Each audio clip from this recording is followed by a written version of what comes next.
আসসালামু আলাইকুম রহমতুল্লাহ বরকাত একবিল্লাহুল আনালাহুম।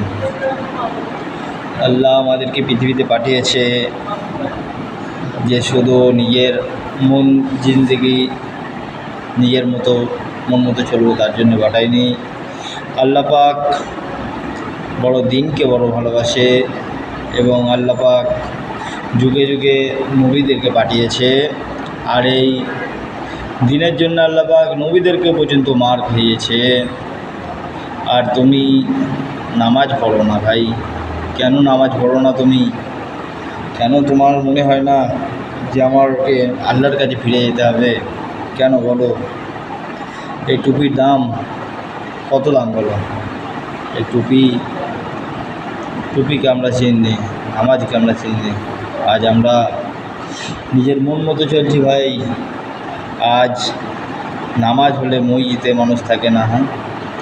চার দোকান বোঝাই হয়ে থাকে, চার দোকান বোঝাই হয়ে থাকে। কেন ভাই? কেন তোমার ইমান এত দুর্বল ভাই? কেন তুমি নামাজ পড়ো না বলো? আল্লাহ পাক কোরআনের 82 জায়গায় শুধু নামাজের কথা বলেছে, আর তুমি নামাজ পড়ো না। আজ পৃথিবীতে আছি, মনে হচ্ছে যে মন তো চলে তো যাচ্ছে, নামাজ পড়ে কী হবে? আল্লাহ পাক তো আমাদের তো ভাই গ্যারান্টি আছে না যে আমরা 80 বছর বাঁচবো কি 60 বছর বাঁচবো, গ্যারান্টি আছে না? আমাদের গ্যারান্টি আছে, তা না? আমরা তাই নামাজ পড়বো না? কেন তুমি নামাজ পড়বে না? তোমার কত গ্যারান্টি আছে বলো?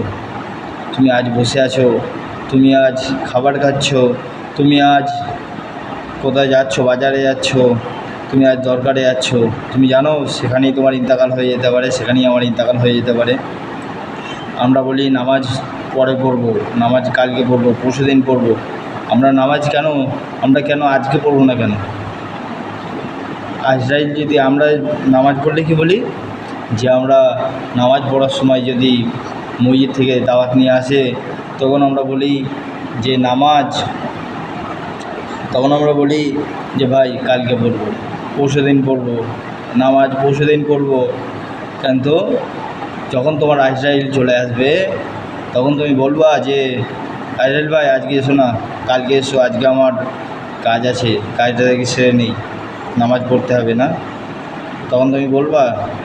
তোমাকে যদি বলা হয় যে তুমি 1 সপ্তাহের মধ্যে ইন্তেকাল করবা, তোমাকে যদি এই খবরটা জানিয়ে দেওয়া হয়, তাহলে কি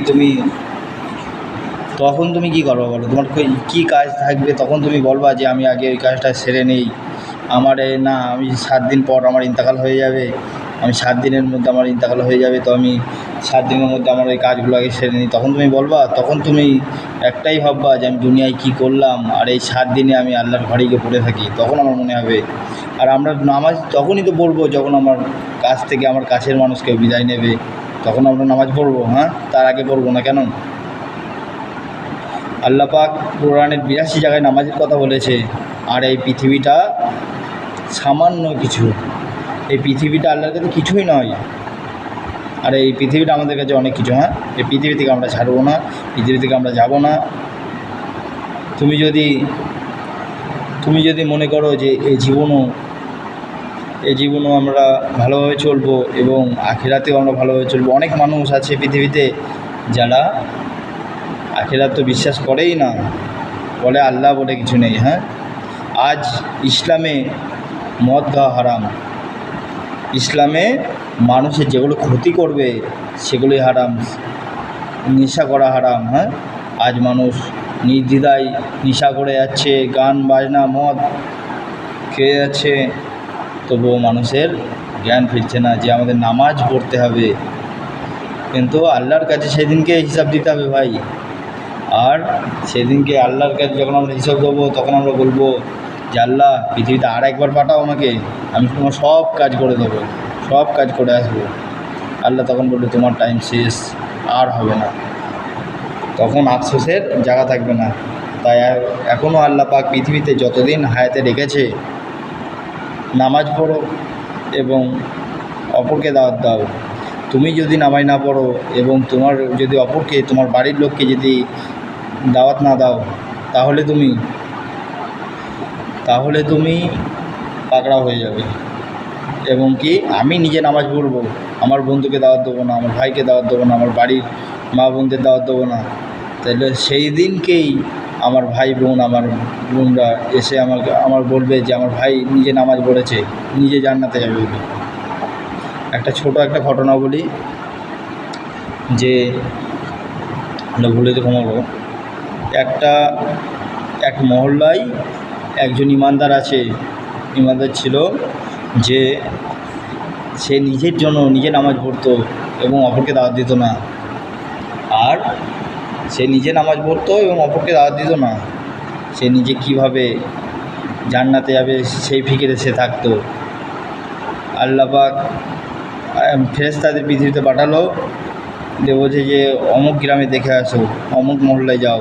ফেরেশতারা এসে দেখে হ্যাঁ একটা বুজুর্গ ব্যক্তি আছে, সে নিজের ধ্যানে আছে, নিজে নামাজ পড়ছে এবং নিজের কীভাবে জান্নাতে যাবে সেই করছে। আল্লাহ পাক বলছে যে ওকে আগে ধ্বংস করো, কারণ সে কি নিজের জন্য নিজে কীভাবে বাঁচবে সেই হিসেবে করছে, নিজের ভাই কীভাবে বাঁচবে সেটা করছে না। আর তোমরা তাই আমরা সকলে নামাজ পড়বো এবং সকলকে দাওয়াত দেবো ইনশাল্লাহ। আর জীবন যতদিন আছে আল্লাহ আছে মাথার ওপর, ঠিক আছে? তো আল্লাহ আরও বেশি বেশি শোনার থেকে বলার, আমল করার তৌফিক দান করুন। ওয়াকার দাওয়ানা আলহামদুলিল্লাহ, সুবহানাল্লাহ, আলহামদুলিল্লাহ, সুবহানাকা আল্লাহুম্মা ওয়া বিহামদিকা, লা ইলাহা ইল্লাল্লাহু আল্লাহু আকবার। বিসমিল্লাহির রহমানির রহিম।